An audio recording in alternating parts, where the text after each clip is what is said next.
Hello, मैं Manoj Kumar, government college Kota, assistant professor chemistry. आज BSc part first के जो सेकंड नंबर का आपका जो यूनिट है, उसमें तत्वों के आवर्ती गुण, पीरियोडिक प्रॉपर्टीज ऑफ एलिमेंट्स, ये आप पढ़ रहे हैं। इसके अंदर सभी द्रव्यों की मूलभूत इकाई परमाणु है, ये आपको पता है। हमने इससे पहले जो आपको एटॉमिक स्ट्रक्चर पढ़ा था, एटॉमिक स्ट्रक्चर के अंदर मेन बात जो हमने कही थी वो कही थी कि किसी भी प्रकार के एटम में क्या क्या गुण होने चाहिए, या एक एटम में क्या क्या प्रॉपर्टीज़ होती हैं, उसमें इलेक्ट्रॉन, प्रोटॉन, न्यूट्रॉन, इलेक्ट्रॉन विन्यास, उसके ऊपर क्या क्या थ्योरीज दी गई है, हमने सभी का अध्ययन किया। उसके पश्चात हमने बताया कि तत्व क्या होता है और तत्वों के आवर्त गुण अब हम पढ़ेंगे। ध्यान रखें, आपने आवर्त सारणी पहले भी पढ़ी हुई है। आवर्त सारणी पढ़ने के बाद में आवर्त सारणी के अकॉर्डिंग जब तक हमें तत्वों के क्रमबद्धता याद नहीं होगी, तत्वों के आपके जो सिंबल्स याद नहीं होंगे, तत्वों के आपको सीक्वेंस याद नहीं होंगे, जब तक हम आगे नहीं बढ़ सकते। फर्स्ट ऑफ ऑल, जो आज हमारा यूनिट है तत्वों के आवर्ती गुण, इसमें आप देखें तो देखो, इसमें लिखा है कि पहले मेंडलीफ से पहले ये देखिए आप, इस सबसे पहले डोब्रिनर, न्यूलैंड, लोथरमेयर, मेंडलीफ, सभी ने इस पर थोड़ा थोड़ा कार्य किया, परंतु अल्टीमेटली जो मेंडलीफ है उसने एक आवर्त सारणी का निर्माण किया जो परमाणु भारों पर आधारित थी। इसीलिए तत्वों के भौतिक व रासायनिक गुण, शॉर्टकट सिंपल बात है कि तत्वों के भौतिक व रासायनिक गुण तत्वों के परमाणु भारों के आवर्ती फलन होते हैं। जिसने परमाणु भारों के आधार पर कहा तो उसने कहा कि तत्वों के भौतिक व रासायनिक गुण तत्वों के परमाणु भारों के आवर्ती फलन होते हैं।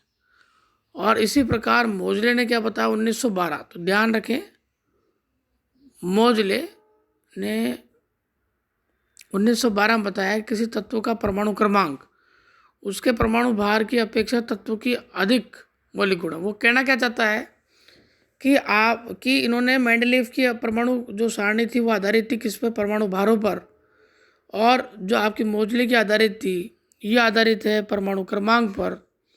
तो मोजले ने तत्वों के वर्गीकरण में मेंडलीफ की आवर्त सारणी जो बनाई थी उसके नियमों के अंदर कुछ केवल एक ही हेरफेर किया, और वो किया कि उसको परमाणु क्रमांक के आधार पर उसने व्यवस्थित किया। इस नियम के आधार पर तत्वों की सारणी आधुनिक आवर्त सारणी कहलाई। आधुनिक आवर्त सारणी मेंडलीफ की तुलना में अधिक विस्तृत थी और स्पष्ट थी। अब आपको बिल्कुल शॉर्ट एंड स्वीट रूप में हम बताते हैं, वो आप याद कर लें। आज ही आप सब आवर्त जो सारणी है आपकी वो याद कर लें। देखें, ये आपकी आवर्त सारणी है। इस आवर्त सारणी के अंदर आपको ये पता है कि फर्स्ट है, सेकंड है, थर्ड है, फोर्थ है, फिफ्थ है, सिक्स्थ है, सेवन्थ है, और जीरो ग्रुप।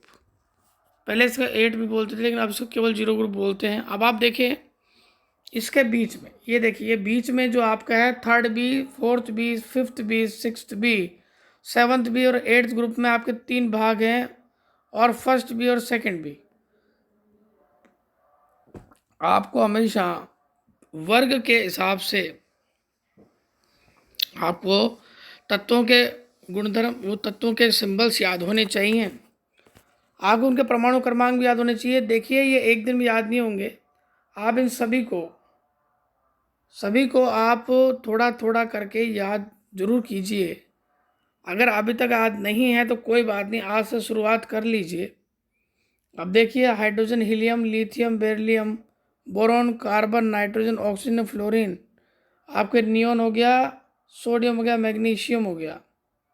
अब इसके बाद में सीधा फिर aluminium, silicon, phosphorus, sulphur, chlorine, argon. अब आप देखिए ये पोटेशियम, कैल्शियम 20 तक, 21 से आपका स्कैंडियम, और ये पूरे पूरे प्रथम आवर्त सारणी आपकी स्टार्ट होगी 21 से लेकर 30 परमाणु क्रमांक तक।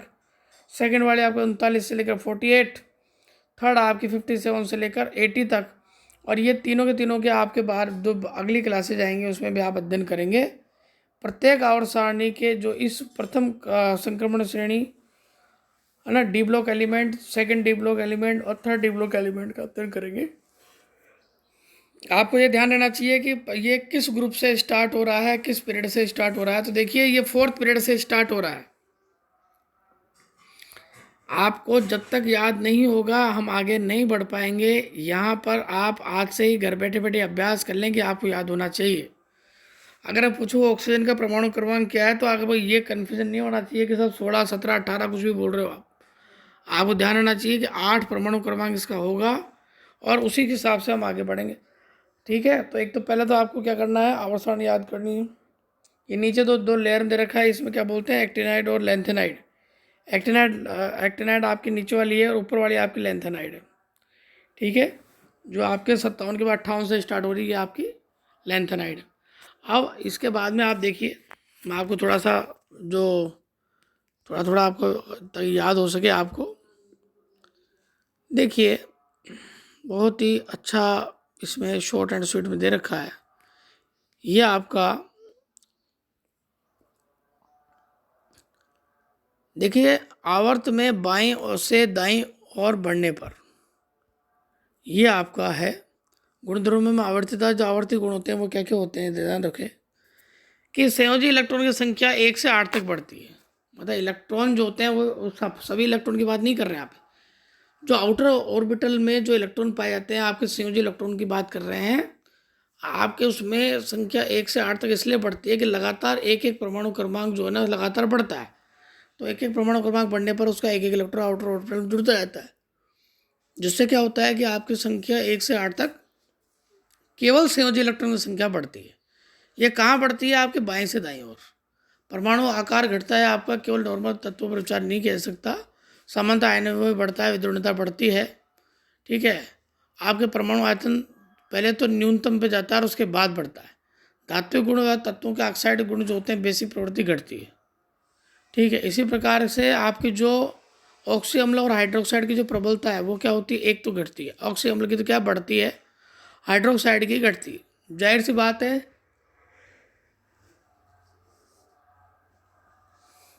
ऑक्सी एसिड्स क्या है, अम्लता बढ़ाते हैं।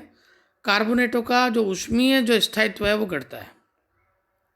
ऐसे ही वर्ग में ऊपर से नीचे आने की तरफ जो अगर बात की जाती है तो क्या होता है, आयन भाव घटता है, विद्युणता घटती है, समानता इलेक्ट्रॉन बनता घटती है, तत्वों के ऑक्साइड का अम्लीय गुण घटता है, तत्वों के हाइड्राइड का अम्लीय गुण बढ़ता है। ठीक है, और इसके बाद में जो ये कार्बोनेटों का ऊष्मा स्थायित्व है वो बढ़ता है। ये सभी चीज़ आपको ध्यान रहनी चाहिए। इसमें आप याद कर ले, पढ़ लें कि कौन सा वर्ग से वर्ग में या आवर्त में। देखिए आपका सबसे पहली बात तो गुणों की आवर्तिता वर्ग में वर्ग से भी ज़्यादा आवर्त में जाना जरूरी है, और उसके पश्चात आप वर्ग में याद करेंगे।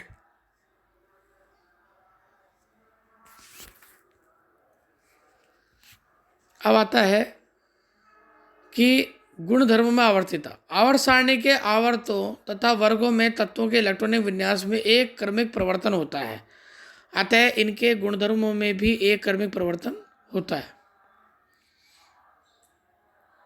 एक ही वर्ग में ऊपर से नीचे आने पर उनके बाह्य इलेक्ट्रॉनिक विन्यास में समानता के कारण गुणधर्मों में समानता होती है।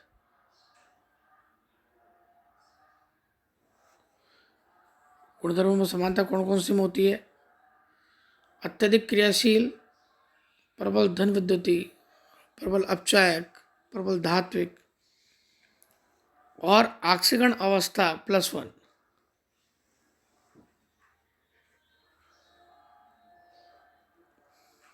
ये सभी जो आपके हैं गुणों में गुणधर्मों में क्रमिक परिवर्तन जो आपका होता है, परमाणु त्रिज्या घटती है, आयन बढ़ता है, धातु गुण बढ़ते हैं।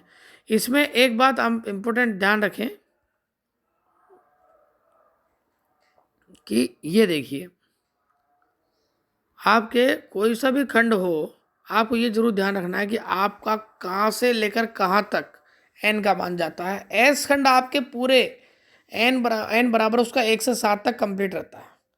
जबकि पी जो आपका है 2 से 6 तक वाले में आते हैं। NH2 NP6 इसका जो इलेक्ट्रॉन विन्यास माना जाता है वर्ग का।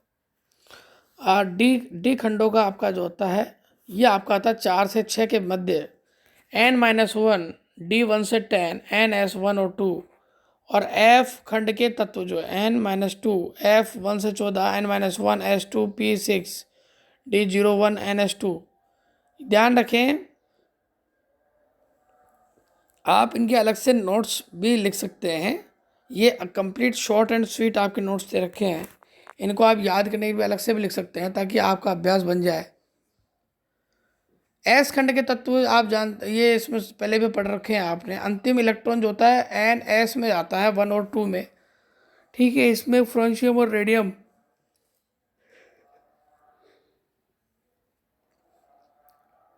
दो चीज़ आपके फ्रांशियम रेडियम के आपके रेडियो एक्टिव तत्व हैं। अम्लों के साथ क्रिया करके ये हाइड्रोजन विस्थापित करते हैं। बुकनर बुनसन ज्वाला में ये विशिष्ट रंगों का प्रदर्शन करते हैं जिससे इनकी पहचान की जाती है।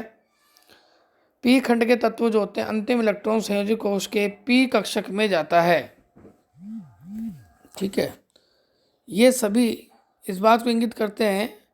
इसी प्रकार ये देखिए आपको इसमें आपका डी खंड के में कितने टोटल हैं, ये एफ खंड में कितने हैं, आप ये सभी निकाल सकते हैं। मुख्य बात इसमें ये है कि जैसे आपका लेंथेनॉन और एक्टिनॉन जो आपका आता है,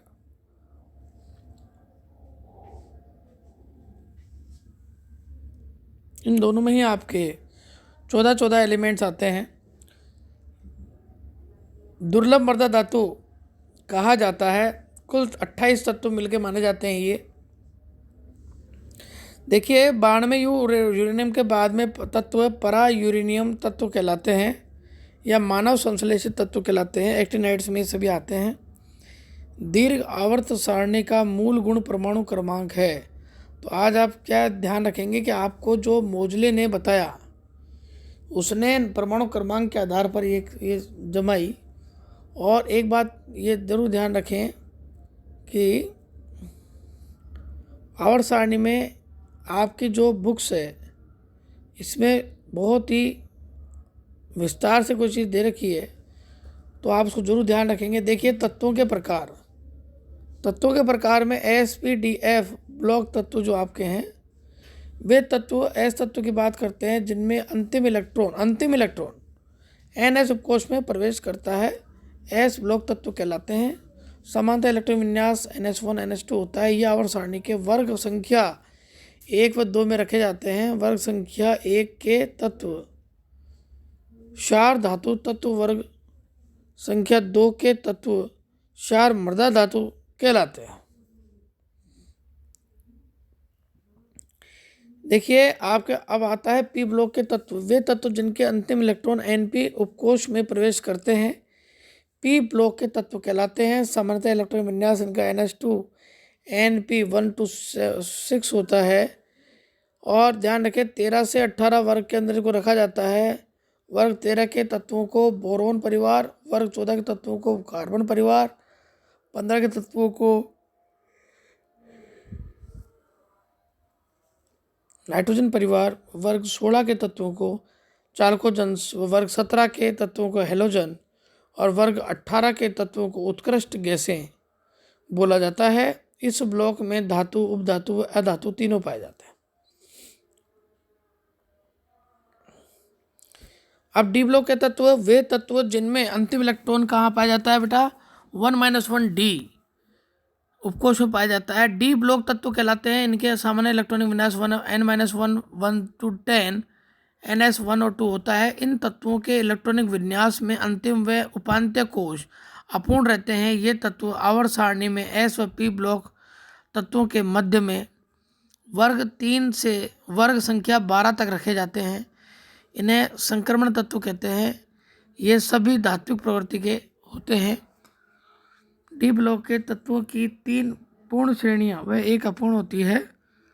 वर्ग 12 के तत्व जिंक, कैडमियम और मरकरी में पूर्ण बड़े कक्षक होते हैं, इसलिए उन्हें संक्रमण तत्व नहीं कहते।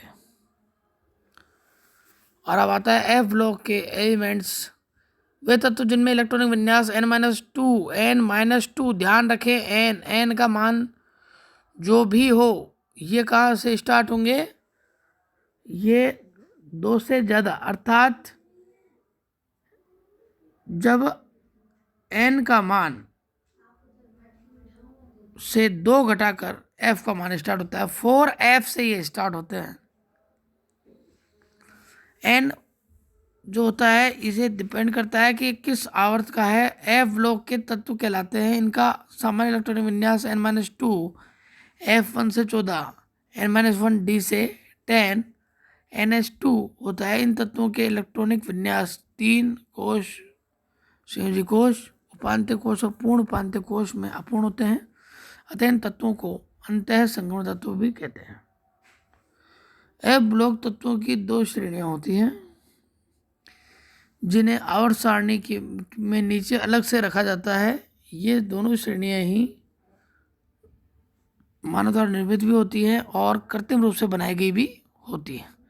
तो ध्यान रखें, आवर्ती गुण के अंदर आपने पढ़ा, ये सभी नोट्स आपके सामने हैं, समक्ष हैं, और इसके अंदर आपको सबसे महत्वपूर्ण बात ये रखनी है, पहले आवर्त सारणी याद करें और उसके बाद में आप प्रत्येक को गुणों के हिसाब से जमा कर याद करें। ठीक है, थैंक यू वेरी मच बेटा।